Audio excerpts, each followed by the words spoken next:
Ay ay ay ay ay ay ay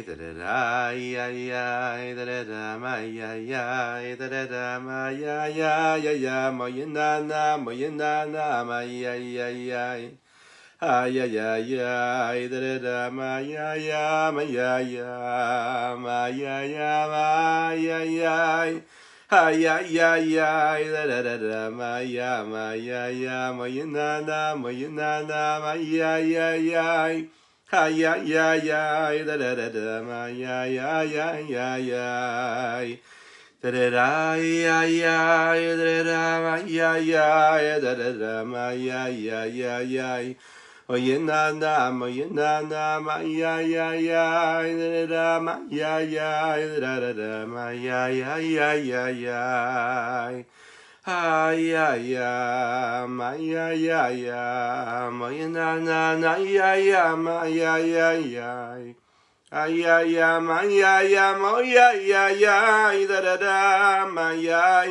ya ya da da da ya ya ay ay ay ay ay ay ay ma ya ya ma ya ya ya ay ay ay ay ay ay ma ya ya ya da da da ay ay ay ay ay da da ay ay ay ma ya ya ya ma ma ma ma ma ay na na ma ya ya ya ma ya ya ya da da ma ya ya ma ya ya da ya ya ma ya ya ya da da ma ya ya ya ya oye na ma ya ya ya ma ya ya ya da da da ma oye na ya ya. Boker Tov les Koulam, bonjour à toutes et à tous. Je suis infiniment heureux de vous retrouver en cette magnifique matinée que Dieu nous offre sur la terre. Shavua Tov en ce début de semaine-là, début du mois de Av. Nous abordons aujourd'hui le 12e chapitre et le dernier de ce petit traité de la Teshuvah, petit concentré des notions de Teshuvah qui sont développées dans d'innombrables textes et de livres de Chassidut, de Mahamarine, des différents Rebim, des différents maîtres de la Chassidut Rabbad, mais aussi des différents maîtres du judaïsme en général, global. Ce que nous allons aborder aujourd'hui, c'est un petit concentré de ce que nous avons vu dans ces 11 chapitres juste avant. On retombe un petit peu sur nos pieds. On va voir ce que ça veut dire de faire Teshuvah, toujours et encore. Je vous invite à partager, je vous invite à liker et à commenter cette publication, afin que nous soyons encore et toujours plus à étudier la Torah ensemble, que ce soit donc en live là maintenant ou en replay. Ce matin, nous étudions, pour le mérite de chacun et chacune d'entre vous, particulièrement la Ilou Nishmat, Chava Bat Sima, qu'Akadosh Baruch Hu fasse que tous ces mots de Torah que nous allons prononcer soient une source de bénédiction pour cette âme-là, cette Neshama qui a pu s'élever encore et encore auprès d'Akadosh Baruch Hu. Les Chaim, à chacune et chacun d'entre vous.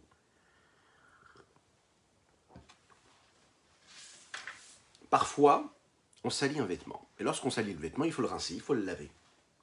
Lorsque la tache se pose sur le vêtement et qu'elle est incrustée dans le vêtement, alors à ce moment-là, il faut utiliser des stratagèmes et il faut utiliser des moyens pour faire disparaître cette tache-là qui s'est posée sur le vêtement.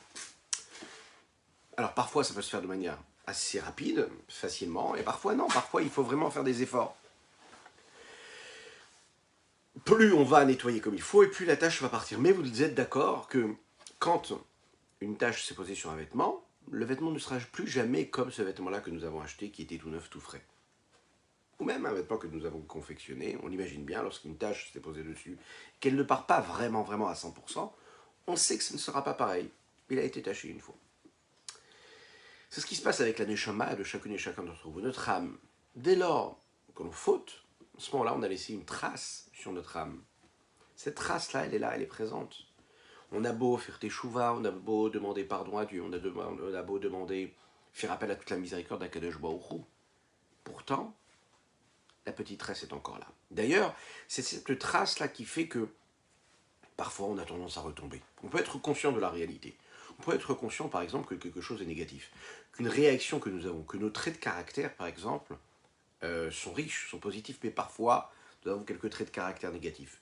Nous avons quelques impulsions comme ça qui viennent, naturelles, hein, entre guillemets naturelles, parce qu'elles font partie de ce que nous sommes nous, que nous parfois nous avons essayé de travailler. Ah, on est conscient, c'est en face de nous comme ça, on les voit gros comme ça, on les voit nos défauts. Et pourtant ces défauts-là, on a envie de les travailler, puis ils se présentent encore une fois, encore et encore.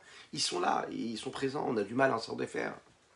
On a beau faire teshuva, demander pardon à Dieu pour les fautes qu'on a pu commettre, on a pu être sur un autre, prendre une autre route, sur un autre chemin, et pourtant cela se présente encore une fois, et on a l'impression encore une fois de s'égarer de la bonne route. Alors qu'est-ce qu'il faut faire? Nous allons voir ce que le rabbi Tzrak Luria le Harizal a à nous dire à ce sujet, à travers les mots du rabbi Shlomo Zalman de Liadi. Nous allons voir également ce que Nachmanide, le Ramban, a à nous dire à ce sujet, en se basant sur ce que Iyov, le grand Iyov, qui lui a souffert, qui a tellement souffert sur terre, qui a su ce que voulait dire cette notion-là de Teshuvah, de retour vers Dieu, et qui a su aussi, et qui a vécu dans son corps, dans sa chair, dans son âme, dans son cœur, ce que voulaient dire les souffrances et les difficultés et les épreuves. Oui, on a aussi, nous aussi, nos épreuves que Kadosh Baruch Hu nous envoie. Ce que l'on espère, c'est qu'on n'ait jamais à vivre d'épreuves, que Dieu nous en préserve, qu'on n'ait que des choses positives à vivre. Mais pourtant, on sait que parfois on a des petites souffrances ou des grandes, il y a des épreuves, les épreuves font partie de la vie, elles font partie de l'existence. Ces épreuves-là, c'est elles qui définissent la bonté d'Akadosh Baruch Hu. C'est curieux, c'est ce que nous appelons la bonté qu'il y a dans la rigueur. Ça fait partie du processus. Ça nous paraît négatif, ça nous paraît difficile, mais ce sont des épreuves qui nous apparaissent comme difficiles, et elles sont difficiles. C'est du réel, concrètement. Mais c'est de la bonté.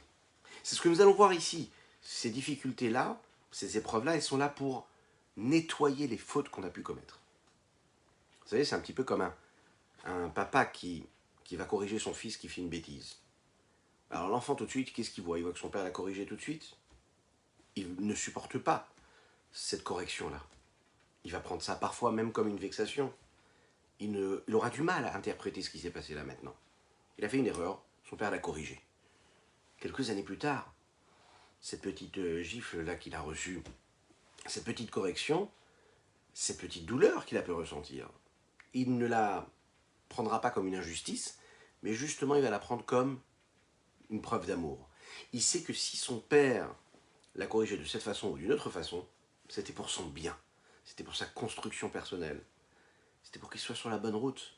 Ouais, parfois il faut le faire. On ne comprend pas tout, mais ça même que cet enfant reçoit une correction, ce n'est pas de la rigueur, c'est de la bonté qui est maquillée, qui a une apparence de rigueur. Elle a une apparence de rigueur parce que concrètement elle est vécue comme telle, mais c'est de la bonté parce que le message profond de ce geste-là, de cette épreuve-là, c'est la bonté de Dieu. Autrement dit, dans la vie de tous les jours, lorsqu'un homme reçoit des épreuves d'Akadosh Baruch Hu, c'est la raison pour laquelle tous nos grands maîtres, tous nos grands saints, des gens qui étaient très proches d'Akadosh Baruch Hu, des grandes sadikim qui étaient très proches d'Akadosh Baruch Hu, ont vécu parfois des épreuves terribles dans la vie matérielle et physique. C'est des gens qui ont donné leur vie pour Dieu, et pourtant ils ont vécu des souffrances. Pourtant, la vie n'était pas facile. Pourtant, la vie ici-bas sur Terre, leur vie sociale, leur vie affective, leur vie financière, matérielle, physique, leur vie tout court, à travers l'histoire du peuple juif. On a, il y a quelques jours, il y a 2 jours, c'était le Haftet Tammuz, le 29 du mois de Tammuz, c'est la Iloula de Rashi. Vous imaginez ce que c'est Rashi? Qui pourrait imaginer étudier la Torah, que ce soit la Torah, le Chumash, la Bible, avant, sans les commentaires de Rashi? Qui pourrait imaginer étudier le Talmud sans Rashi? Qui n'a pas, depuis son âge tendre, hein, et puis, même ceux qui ont abordé l'étude un petit peu plus tard dans leur vie, imaginez l'étude de la Gemara, du Talmud sans Rashi. Une sommité. Hein. Alors, imaginez, Rashi, il a vécu toutes ces souffrances. Il a vécu en France, il a vécu ce que c'était les croisés, les souffrances du peuple juif. Des gens qui vivaient que dans la sainteté, que dans la pureté. Et pourtant, tellement d'épreuves, tellement de difficultés, tellement de souffrances. Le Tania ici va nous expliquer qu'en fait, c'est la raison pour laquelle un juif il est toujours joyeux même quand il a des épreuves. Nous l'avons dit, Vechatati negdi tamid. Un homme, il doit toujours garder en mémoire sa faute, la faute qu'il a pu commettre. Ça le ramène à l'ordre, ça lui rappelle un petit peu qui il doit être, ça le ramène aussi à se soumettre un petit peu, à s'incliner devant Dieu, à être conscient de ses forces comme de ses défaites, et surtout, être Bessimcha. Parce qu'il doit se dire, voilà, avec tout ce que j'ai pu faire, avec tous mes égarements, Akadosh Baruch Hu il m'aime. Akadosh Baruch Hu m'aime, Akadosh Baruch Hu il fait attention à moi. Tout ce qu'il fait, c'est pour moi. C'est pour mon âme. La simcha, la joie qu'il doit avoir, c'est de se dire que Akadosh Baruch Hu, il sait ce que j'ai pu faire, il a écouté mon pardon, il voit mon retour, et que vraiment, si vraiment Dieu me tenait rigueur de tous ces égarements, parce que Dieu, il sonde les cœurs, Dieu sait ce qui se passe dans l'âme de chacune et chacun d'entre nous. Ça ne sert à rien de jouer un jeu, de mentir. Dieu, il sait vraiment ce qu'il y a dans notre cœur. Bien, on mériterait vraiment des réels, on va pas dire des punitions, non. Mais si, au Hachem, on a tout ce qu'on a, c'est que la bonté d'Akadosh Baruch Hu, elle est présente. La miséricorde d'Akadosh Baruch Hu, elle est présente. Akadosh Baruch Hu, il efface nos fautes. Il les fait passer devant lui comme ça, et avec sa miséricorde, il nous pardonne. Pourquoi? Parce qu'en fait, on a vraiment... On s'égare souvent, on fait souvent des avérotes, on se comporte souvent comme il ne faut pas. C'est tellement difficile de se comporter comme il faut. Souvent on tombe, et on se relève. Akadosh Baruch Hu, lui, il ne nous tient pas rigueur de tout cela. Donc, on doit remercier Akadosh Baruch Hu de quoi? Tout simplement de ne pas nous en tenir trop rigueur. On doit accepter tout ce qu'il nous donne, et de se dire que, bien que nous ne fassions pas comme cet arbre-là qui se lève tous les matins au même endroit, qui ne fait pas l'inverse de la volonté de Dieu, bien que nous choisissions parfois de faire l'inverse de la volonté de Dieu, de nous égarer de la bonne route, Akadosh Baruch Hu, Dieu nous donne tout ce qu'il nous donne. Et tout ce qu'il nous donne, cette vitalité qu'il nous donne, c'est quoi? C'est le remerciement que nous devons avoir pour lui. Et c'est justement ce qui doit nous mettre dans cette joie-là. C'est la raison pour laquelle le Baal Tshuva, celui qui fait Teshuva, c'est-à-dire chacune et chacun d'entre nous, puisqu'on est tous des Baal Tshuva dans la vie, chacun y fait Teshuva, doit être Simcha, doit toujours être joyeux, parce que doit se dire, j'ai quand même une chance inouïe. Et Dieu, il attend ma Teshuva. Dieu, il attend que je revienne vers lui. Et il sait que j'ai fauté, et je sais que j'ai fauté, et je sais que je m'égare, et je sais que je ne suis pas celui que je devrais être tous les jours. Mais Dieu m'aime, et Dieu me donne ce qu'il me donne. Rien que pour ça, je dois être Bessimcha, je dois être joyeux. Lechaim, lechaim, lechaim. וטעם השמחה בייסורי הגוף לפי שהיא טובה גדולה ועצומה לנפש החוטאת, למרקה בעולם הזה ולהצילה מהמירוג בגיהינום. La raison pour laquelle il faut être joyeux, être heureux de parfois ces douleurs, ces épreuves que le corps ressent et qu'il éprouve physiquement, c'est parce qu'en fait, c'est une bonté grande, puissante pour l'âme qui a fauté. Parce que c'est ce qui lui permet de se laver, de se rincer, de se nettoyer dans ce monde ici-bas et de, quelque part, se sauver, d'être épargné de ce qu'il pourrait recevoir dans le Gehinam. Précisément, précisément dans notre génération à nous, ou comme le Rabbi Shneur Zalman nous l'a dit déjà, nous n'avons pas la possibilité de jeûner tous ces jeunes qui sont là pour réparer les fautes qu'on a pu commettre. Comme le Harizal, le Rabbi Yitzhak Luria, la Kabbalah nous le dit, qu'il y a parfois des jeûnes, un chiffre spécifique pour chaque faute qu'on a pu commettre, qui est là pour nettoyer, rincer, laver cette âme-là, et pour lui épargner le Gehinam. Comme l'a écrit le Ramban Nachmanide dans son introduction à l'explication du Sefer Iyov. Il dit comme ça, chez Afilou Isurim, même, vous savez, les difficultés, les douleurs, toutes ces épreuves qu'un homme il peut recevoir, c'est-à-dire les épreuves que Iyov il a reçues. Vous savez que Iyov, pendant plus de 70 ans, il a vécu ces épreuves-là. Imaginez un petit peu ce que ça veut dire. Des épreuves, des douleurs. Et même si pendant 70 ans il les a reçues, donc imaginez ce qu'on est en train de nous dire ici. 70 années de douleur que Iyov il a reçues sur terre. Terrible. Ça n'est rien comparé à une heure de Gehinam. Imaginez un petit peu ce que ça veut dire. Pourquoi? Parce que les Chachamim me disent comme ça. Qui Esh Echad Mishishim. C'est très technique. Les Chachamim nous disent comme ça, nos sages nous disent que le feu, c'est un soixantième. Un soixantième de quoi? Un soixantième du Gehinam. Lorsqu'un homme, par exemple, se blesse, d'accord, il se brûle, une petite brûlure, ce qu'on souhaite à personne, une petite brûlure. Et bien à ce moment-là, il faut savoir que cette petite brûlure-là, c'est un soixantième de ce que l'âme ressent quand elle est dans le Gehinam. Maintenant, quand une personne, malheureusement, se brûle, mais vraiment de manière très dangereuse et très douloureuse, ici-bas sur Terre, il faut savoir que ce n'est encore une fois rien, ce n'est qu'un soixantième de ce qu'elle pourrait recevoir l'âme dans le Gehinam. La question qu'on se pose ici, c'est pourquoi est-ce qu'il y a toutes ces souffrances? C'est un peu comme le salaire. On sait que le salaire, il n'a aucun rapport avec le monde dans lequel nous vivons. Le salaire qu'on a quand on accomplit quelque chose de bien, une bonne mitzvah, ce salaire que nous recevons dans le monde futur, dans ce monde supérieur-là, ce monde spirituel-là, n'a aucun rapport avec ce que nous pouvons recevoir dans ce monde matériel. Alors il faut l'expliquer, parce que les souffrances du corps ont une limite. Pourquoi? Parce que le corps est limité. Il peut souffrir, mais il y a des limites à ses souffrances. Il ne peut pas encaisser plus qu'il ne peut. De manière physiologique, on sait qu'il y a une limite à la souffrance. Pourquoi? Parce que au-delà de ces limites-là, le corps ne ressent plus de souffrance. Donc, il faut savoir que de l'autre côté, dans tout ce qui concerne le plaisir, les sensations que le corps peut ressentir, il y a aussi une forme de limite qui est ressentie face au plaisir. Ça veut dire que il y a un moment où en réalité, quand on atteint un certain niveau de plaisir, de désir, de passion, on arrive à une forme de limite. Et quand on arrive à cette forme de limite, et bien à ce moment-là, ce désir-là et ce plaisir-là s'amoindrit. En fait, le corps, on pourrait dire qu'il est doté de cette... il a un système comme ça qui va auto-limiter quelque part ce qu'il est capable de ressentir, que ce soit les souffrances, que ce soit les douleurs, ou que ce soit même les plaisirs.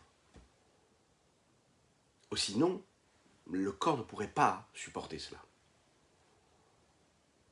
De l'autre côté, lorsque l'âme elle-même va quitter ce corps-là, ici-bas, physique, et qu'elle quitte ce corps, donc les limites, eh bien là, elle n'a plus de limites. Elle n'a plus de limites, que ce soit dans les plaisirs ou que ce soit dans les douleurs. Dans les deux extrêmes, en fait, elle touche l'infini, l'âme. Et puisqu'elle touche l'infini, donc il n'y a pas de limite au plaisir de se retrouver près de Dieu, de profiter de la présence de Dieu dans le monde futur. Mais d'un autre côté aussi, les douleurs sont beaucoup plus fortes, beaucoup plus puissantes, puisque les douleurs-là et les souffrances sont aussi illimitées, que Dieu nous en préserve. La question qu'on pourrait se poser ici, c'est pourquoi est-ce que ce peu-là que l'on peut saisir, supporter ici-bas dans ce monde-là, que ce soit notre capacité à encaisser les douleurs, Hazvé Shalom, que ce soit notre capacité à encaisser et à supporter et à recevoir les salaires que Dieu veut nous donner. Pourquoi est-ce que dans les mondes futurs, dans les mondes supérieurs, c'est incomparable? Pourquoi est-ce qu'il y en aurait plus là-haut qu'ici-bas? Pourquoi est-ce que quand un homme, par exemple, a une douleur dedans, ce qu'on souhaite à personne, c'est considéré comme une douleur qui va aider son âme à se nettoyer des fautes qu'il a pu commettre? Et pourquoi est-ce que quand un homme a une souffrance a priori qui n'a aucun rapport avec la faute qu'il a pu commettre, pourquoi est-ce que ça a un rapport avec ce qu'il a pu commettre ou pas comme Avera? Pourquoi ça l'épargne de ce qui va se passer dans son monde futur? C'est un petit peu une chance, c'est un petit peu quelque part que le Jbokhu nous donne. Oui, il nous donne quelque part l'occasion de se nettoyer petit à petit à travers ces difficultés-là. Alors, le Rabbi Shimon Zalman nous donne ici tout de suite la réponse.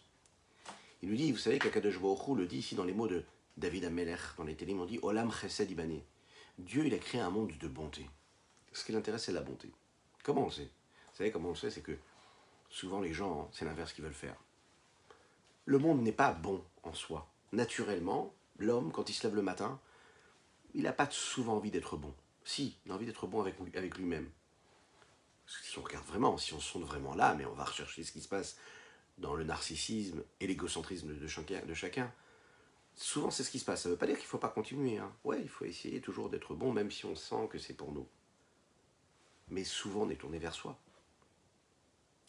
Mais Dieu, il a voulu créer un monde qui est chesed, qui est basé sur la bonté. Ça veut dire qu'il faut quand même aller à l'inverse de notre nature parfois, si cette nature-là, elle est souvent ou autocentrée, ou souvent aussi, on est très content que l'autre ne réussisse pas. C'est comme ça. On est content de ce qui se passe de négatif chez l'autre. On veut être bien nous, mais les autres, c'est pas grave. C'est la rigueur qu'il y a. L'homme, il a tendance comme ça, c'est comme un enfant. Hein. J'ai déjà vu un enfant qui regarde, qui est en train de s'amuser avec ses copains. Souvent, un enfant, il va prendre ce que l'autre il a. Il ne supporte pas que l'autre ait. Hein. La nature, elle est comme ça. Ah, on a déjà eu on a bien étudié ces sujets-là dans la série des traits de caractère. C'est le but. Dieu nous a créés avec ce libre arbitre afin que justement nous puissions créer, générer de la bonté. Qu'on ait ce libre arbitre. C'est le but du jeu. Dieu, quoi qu'il en soit, Olam Chesed Ibané, il a voulu créer un monde qui est un monde de bonté. Et il précise ici, il dit, et là les fiches Olam Azeh Chesed Ibané, ou Veisurin Kalim ba Olam Azeh Nitzon Midin Kashim Shel Olam Abba. Puisque Dieu, il est bon, ce monde-là dans lequel nous vivons, il est constitué, il est construit à partir d'une essence de bonté. C'est la raison pour laquelle, à chaque fois qu'on va recevoir quelque chose de difficile, une petite difficulté, une petite épreuve, cette petite épreuve, elle nous épargne beaucoup de souffrance dans le monde futur. Mechaim, Mechaim.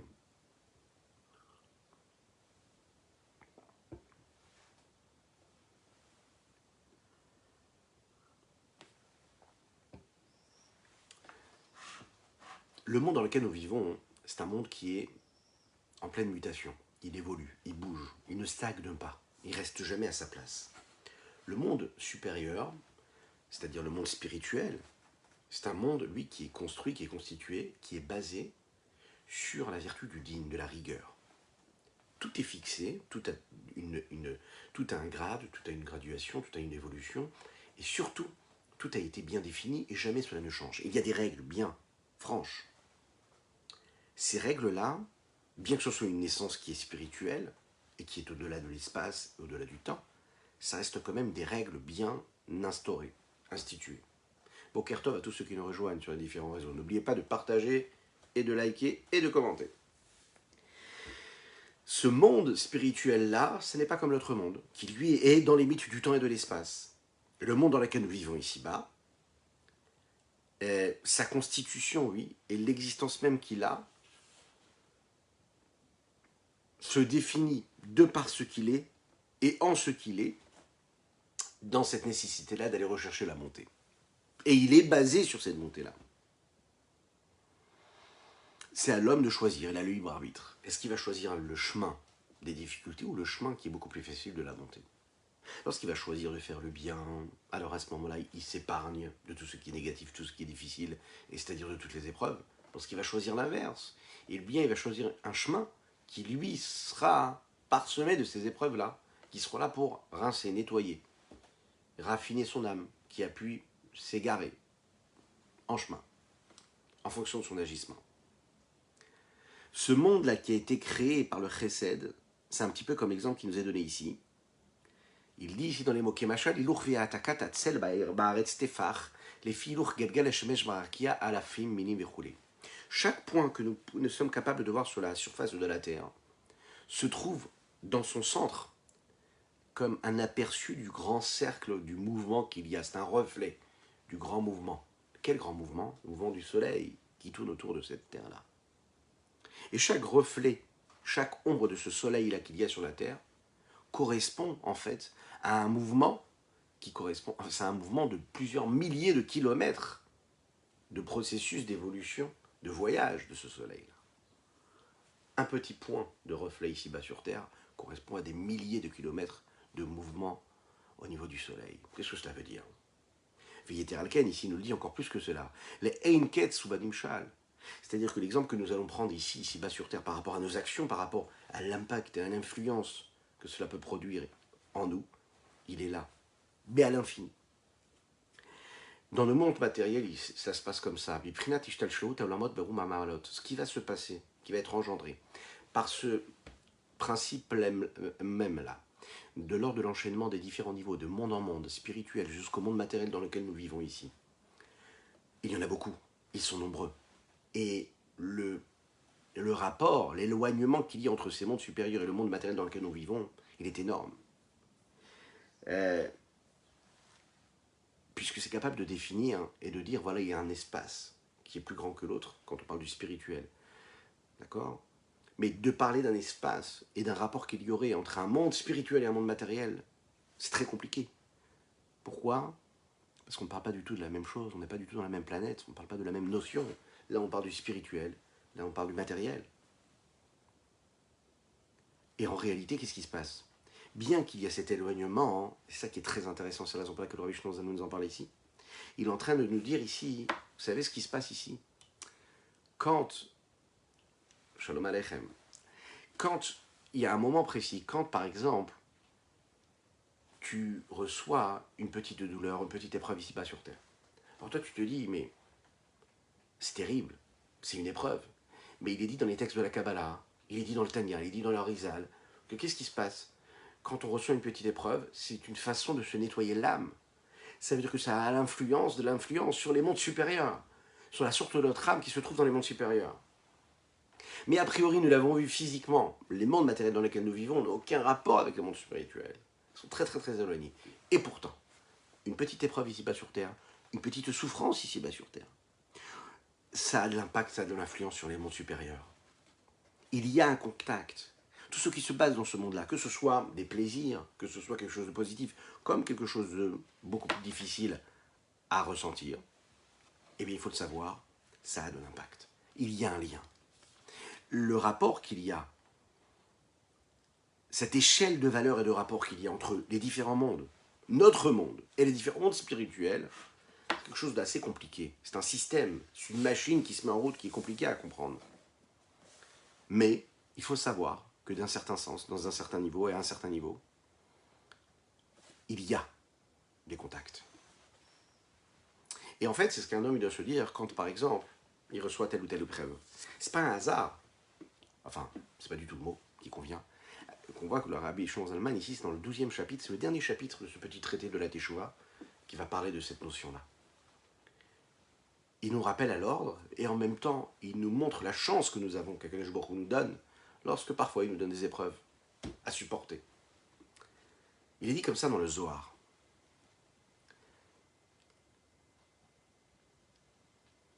Que les mondes supérieurs s'élèvent. Ils s'élèvent de niveau en niveau en fonction de nos actes à nous. Ça veut dire aussi insignifiant que l'on puisse être, aussi négatif que l'on puisse se voir quand on se regarde dans le miroir de notre âme, bien sûr.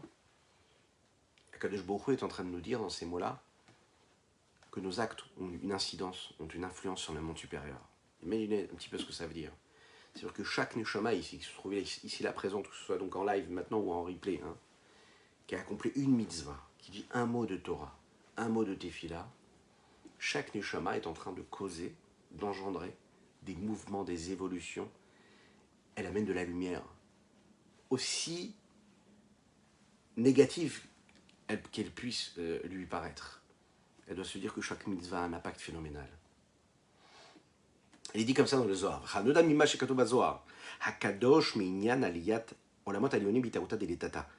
Ce qui est dit dans le Zohar, le Saint Zohar, au sujet de l'élévation des mondes supérieurs qui est suscité par le réveil du bas. Ça veut dire de ce qui se passe dans notre monde à nous. Quand on fait quelque chose ici bas sur Terre, on cause quelque chose dans les mondes en haut. Comment? On prend un exemple ici.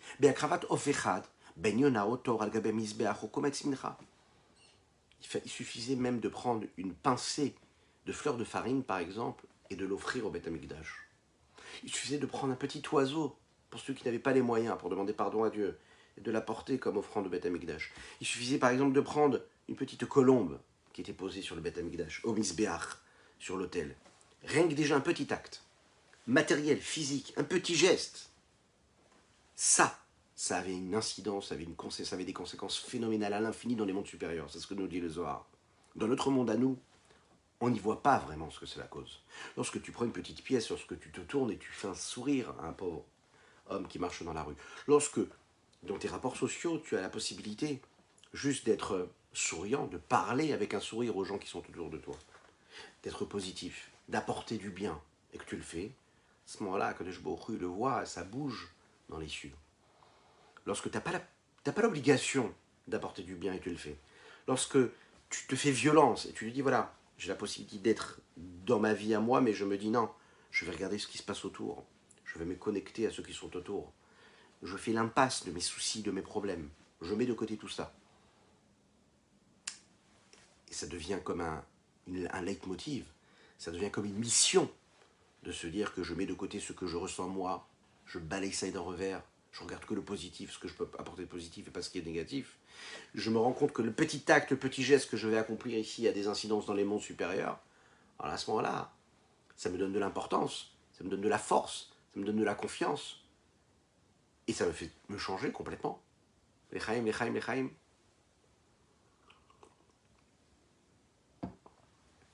Un petit geste ici-bas, ça fait énorme, ça fait quelque chose d'énorme en haut. C'est ce qui se passe pour toutes les mitzvot.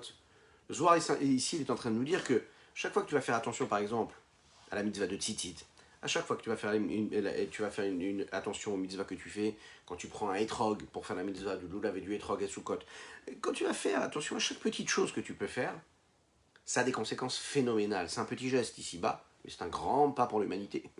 Oui, petit pas ici, mais c'est un grand pas. Pourquoi? Parce que le monde évolue, tout le monde dans lequel on vit tous.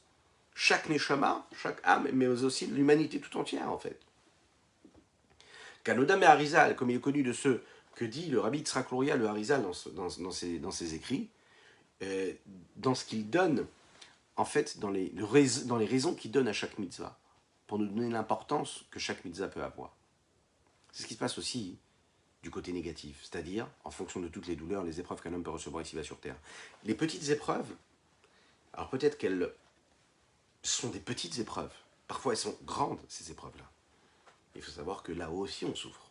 Il est dit comme ça dans le texte du Talmud Sanhedrin, que quand un homme souffre ici-bas sur Terre, que Dieu nous en préserve, eh bien, là-haut aussi, dans les mondes supérieurs, on souffre. Dieu, il souffre de cela. Alors, vous allez me dire, mais pourquoi est-ce qu'il souffre? Puisque c'est lui qui nous a envoyé cette douleur-là. Alors, dans le processus, il fallait qu'il y ait cette douleur-là. On ne peut pas expliquer la raison de la gifle. Mais par contre, on peut être sûr que c'est Dieu qui veut cette gifle-là et que derrière cette gifle-là, il y a la bonté de Dieu. Ah, je ne peux pas l'expliquer. Ah, est-ce que je veux une gifle comme ça? Pas du tout. Je ne veux pas de gifle du tout. Je veux que de la bonté, que de la grâce et que de la miséricorde. Et pourtant, Akadosh Baruch Hu, il va décider que là, à ce moment-là, il faut que ça se passe de cette façon-là. C'est lui qui le décide ainsi. Il est dit comme ça dans le Chumash Vaikra. Et les Chachamim, les sages, expliquent ce passouk-là, ce verset. Vous devrez vous sanctifier, vous serez saints. Qu'est-ce que ça veut dire? A priori, on répète ici deux mots. Regardez ce que disent les textes ici, et regardez ce que dit le Talmud Yoma, que nous avons conclu il n'y a pas longtemps dans le Dafayomi, pour ceux qui étudient Dafayomi. Hadam mekadesh atzmo me'at milemata, mekadeshin oto arbe milemala vechule. Un homme qui se sanctifie un peu ici-bas, il fait un petit effort, un petit geste. Là-haut, mekadeshin arbe oto arbe milemala. On le sanctifie beaucoup plus d'en haut. C'est-à-dire que tu as fait un petit investissement, tu t'es bougé un petit peu. Il est dit comme ça, Pitrouli petar, pardon. Pitrouli petachichat shel tshuva kichuda shel machat, vani potach lachem petachim sheye agulot kraniot nechnosot bo. C'est dit comme ça dans le Midrash Rabbah de Shirachirim, rappelé ici, ramené ici par le Rabbanim d'Even Israël. Lorsque tu ouvres à Dieu, lorsque tu t'ouvres à Dieu, tu fais tes shuvas, hein, et tu fais cette ouverture comme le chat d'une aiguille. Kadosh Baruch Hu, il va t'ouvrir comme les plus grandes portes qu'on serait capable d'ouvrir. Il va te donner tout ce qu'il peut te donner, c'est-à-dire l'infini, parce que toi, tu as fait ce petit effort-là. Un petit effort ici-bas, ça amène énormément depuis à Kadosh Baruch Hu, puisque quand Dieu nous donne, il nous donne avec ses outils à lui, et Dieu est infini, Dieu est illimité. Donc on imagine que la Gdusha, la sainteté qu'il nous donne, elle est énorme. Donc il faut se sanctifier. Se sanctifier, c'est se détacher, c'est se séparer de sa norme physique, émotionnelle, intellectuelle. Se détacher, ne pas être soi, être mieux que soi. Pas se limiter à nos contraintes. Comme il est dit, vous vous en souvenez, comme nous l'avons expliqué dans le 10e chapitre, au sujet des bénédictions que nous faisons. Qu'est-ce qu'on nous dit dans les bénédictions? On dit, on demande à Kadosh Baruch Hu de se révéler, de se dévoiler, d'être une source de bénédiction pour nous. Et on dit à Asher Kideshanu b'mitzvotav, ce Dieu-là qui nous a sanctifiés par ses mitzvot. C'est-à-dire qu'il nous a sanctifiés. C'est-à-dire que quand on fait une mitzvah, on devient Kadosh. Parce que tu fais la mitzvah, tu deviens kadosh, tu es entouré d'une sainteté. Tu t'es coupé de ce que tu étais avant. Tu deviens quelqu'un d'autre. L'homme qui accomplit la mitzvah, il s'attache avec celui qui nous donne la mitzvah. Qui c'est qui nous donne l'ordre, le commandement, la recommandation? C'est Dieu. Et quand tu fais ce que Dieu te demande, donc tu rentres dans cette dimension-là, où tu te sépares de ce monde et de ces contraintes physiques, matérielles, tu te détaches de tes contraintes, de tes limites, quelque part, et tu deviens encore meilleur, puisque tu dépasses tes limites. Comment? Beprinat Sovev Kolalmin. Tu touches à ce niveau-là de Sovev, qui entoure, c'est une image quand on dit qui entoure, c'est-à-dire qu'il y a un niveau, qui est une dimension qui, elle, touche à l'infini, à l'illimité. Et quand tu fais cette mitzvah-là, il y a un élément qui est ajouté, qui a rajouté à ce que tu produis, ce que tu intensifies, indépendamment de ce que tu as pu engendrer dans l'élévation des différents mondes, parce que tu as accompli cette mitzvah-là. Il y a ce que tu es capable de faire et de bouger dans ces dimensions d'infini-là, de sainteté. C'est ce qui se passe également dans le rapport qu'il pourrait y avoir entre le salaire et la punition. Comme les Chachamim disent, mitzvah, mitzvah. Il est dit que le salaire de la mitzvah, c'est la mitzvah. Le salaire, la récompense d'une mitzvah que tu accomplis, c'est la mitzvah. Mais qu'est-ce que ça veut dire? Chachamim nous explique que quand tu fais, comme c'est marqué dans un autre endroit, c'est char mitzvah mitzvah, ça veut dire quoi? Ça veut dire que puisqu'il n'y a rien d'autre dans le monde qui serait comparable à cette mitzvah-là, d'accord? La mitzvah, en fait, que tu as accomplie, elle rentre dans cette dimension de sainteté qui dépasse le monde dans lequel tu as accompli cette mitzvah. Et c'est la mitzvah elle-même qui peut être le salaire de cette mitzvah-là. Autrement dit, le plus grand des salaires, c'est la mitzvah elle-même. Malheureusement, c'est ce qui se passe aussi quand on fait une avéra. Les conséquences de la avéra, c'est la avéra elle-même. C'est la raison pour laquelle quand tu arrives chez un homme, des épreuves dans ce monde-là, des épreuves corporelles, physiques, ou les épreuves de l'âme, bien sûr que ça fait mal. Bien sûr que ça fait mal. Bien sûr que c'est une souffrance. Et bien sûr que, malheureusement, quand ça fait mal, on a le droit de pleurer. Mais on ne doit pas se dire, ce qui m'est arrivé, ça n'a pas de sens. On ne doit pas se dire, je subis parce que c'est comme ça, parce que j'ai pas de chance, et lui, il a plus de chance que moi. Chas v'shalom de penser comme ça. On a le droit de pleurer, on souffre, c'est difficile. Mais il faut savoir que ça, c'est du chesed d'Hachem. C'est la bonté d'Akadosh Baruch Hu. La meilleure façon, et la plus facile, la plus simple, qui n'a pas de comparaison, de réparer, de rincer, de nettoyer notre âme, ces petites douleurs, ces petites difficultés. Tu te lèves et tu as des difficultés pour aller au travail, tu as des difficultés pour gagner ta vie, tu as des difficultés dans l'éducation des enfants, tu as des difficultés physiques, tu as des douleurs, que Dieu nous en préserve. Tu te dis, mais c'est pas possible, pourquoi tout ça? Pourquoi c'est pas plus simple? Pourquoi c'est pas facile? Pourquoi est-ce qu'il faut que la voiture tombe en panne? Pourquoi est-ce qu'il faut qu'il y ait toutes ces épreuves-là? Que Dieu fasse qu'on ait que des soucis comme ça, matériels, petites bêtises. On doit comprendre que c'est justement une chance que nous avons. Dieu, il t'a donné la possibilité, par ces épreuves-là, par ces douleurs-là, par ces souffrances, et bien sûr que c'est difficile, mais ne t'arrête pas à cette souffrance-là, ne t'arrête pas à cette douleur, passe tout de suite à autre chose. Dis-toi que c'est difficile, tu souffres de cela, tu peux même pleurer, mais dis-toi que c'est du chesed Hashem, c'est la bonté de Dieu. Dieu, il est en train de t'aider là. Il faut que tu regardes ça comme une porte, une nouvelle interprétation. C'est une porte qui t'ouvre, c'est pas une porte qui se referme parce qu'il y en a une autre qui va s'ouvrir. La porte qui se referme, cette porte-là, cette porte-là, c'est du chesed. C'est du chesed. Pourquoi? Parce que par cette porte-là qui se referme, par cette difficulté que tu vis ici-bas sur terre, par cette épreuve-là, à ce moment-là, tu es en train de faire quoi? De nettoyer une faute. Dieu t'a donné la chance de réparer quelque chose que tu avais pu commettre de négatif. Et il conclut avec ces deux textes-là, Vedaat et Navon Nakal, comme le dit Shlomo Amelech dans Michelet. Celui qui a la conscience, et Bezrat Hashem, nous l'aurons tous, pour comprendre avec facilité, ou qu'il a le Davarim Tzatov, et celui qui réfléchit à cela, il pourra trouver le bien, et il pourra trouver le bon.